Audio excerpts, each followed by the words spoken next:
नमस्कार, मैं मोहम्मद सैनुर हसन और आप देख रहे हैं क्राइम जासूस। उत्तर प्रदेश के जनपद बस्ती में चल रहे इस श्रावण मास व कांवड़ यात्रा को सकुशल शांतिपूर्ण ढंग से संपन्न कराने हेतु शासन प्रशासन द्वारा ग्राउंड जीरो पर उतरकर काम किया जा रहा है।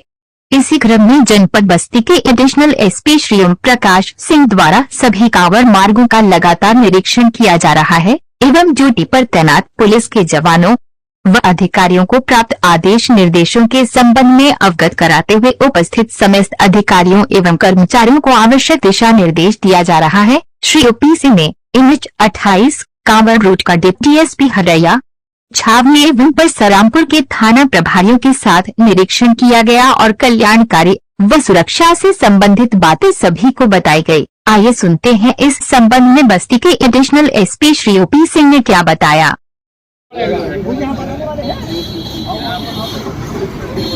अरे जो संघ बना हुआ है या तो उसके बनवा दीजिए, बहुत जगह है जो नया संघ बना हुआ है।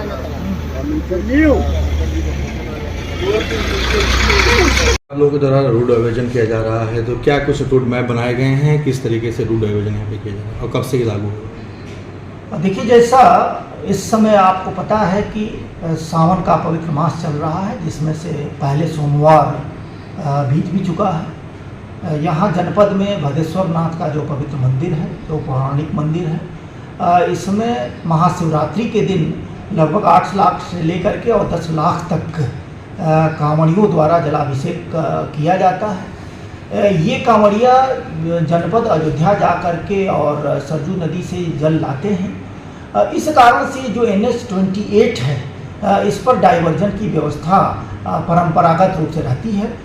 जैसा कि आपको पता है कि पड़ोसी जनपद अयोध्या में भी श्रद्धालुओं का बहुत भीड़ रहती है और वहाँ भी कार्यक्रम होते रहते हैं। इस कारण से ADG जोन लखनऊ महोदय के एक निर्देश प्राप्त हुए हैं और जिसमें यह निर्णय लिया गया है कि 19 तारीख को सवेरे 8 बजे से लेकर के और 24 तारीख को सवेरे 8 बजे तक, अथवा अगर भीड़ रहेगी तो भीड़ की समाप्ति तक डाइवर्जन की व्यवस्था दी गई है।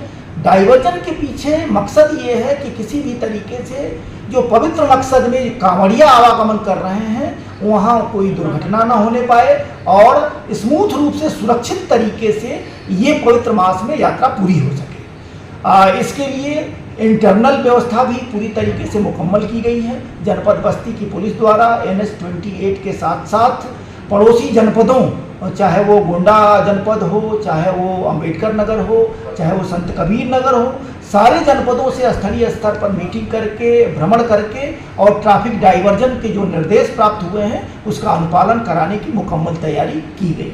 सर, कांवड़ को देखते हुए क्या बाहरी फोर्स भी बुलाए गए हैं और कितनी मात्रा में, अगर बुलाए गए हैं तो कितनी मात्रा में बाहरी फोर्स आप? हाँ, यहाँ चूँकि जैसा मैंने आपको बताया 8 से लेकर के 10 लाख श्रद्धालुओं की भीड़ यहाँ अनुमानित है। इस कारण से ये पूरे जोन से यहाँ पुलिस बल आवंटित होता है।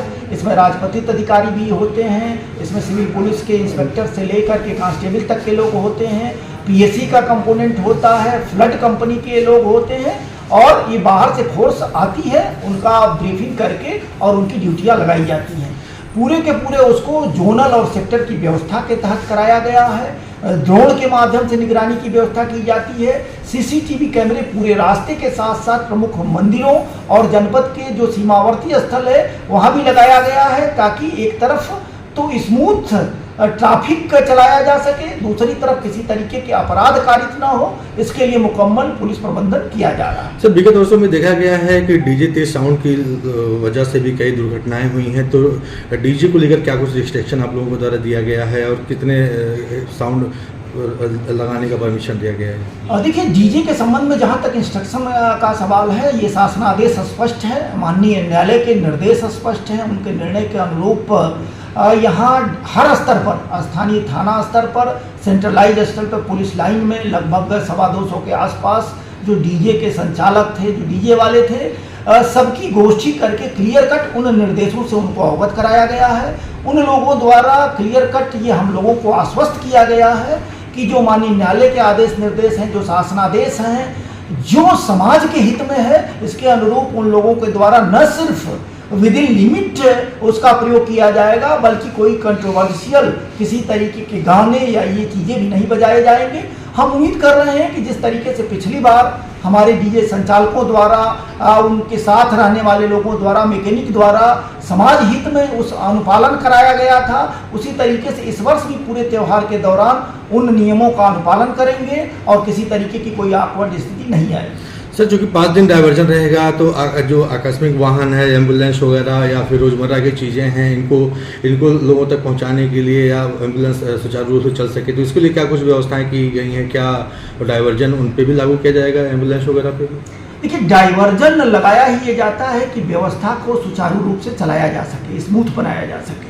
एम्बुलेंस एक व्यवस्था के तहत होती है, उसमें जो बीमार लोग रहते हैं, आकस्मिकता के दृष्टिगत उनको कहीं हॉस्पिटल जाना रहता है, वो तात्कालिक रूप से पहुंच सके। और यही कारण है कि आकस्मिक सेवाएं वाले जितनी चीज़ें हैं ये डाइवर्जन से ये दूर रहती है, और उनको बस उस समय मौके पे जो पुलिस के लोग रहते हैं ये उनको बताते हैं कि उनके ड्राइवर साहबान वगैरह हैं वो थोड़ा अवेयर हो करके, सतर्क हो करके और अपने स्थान को जाएं, ताकि उनके माध्यम से भी कोई दुर्घटना वगैरह ना होने पाए।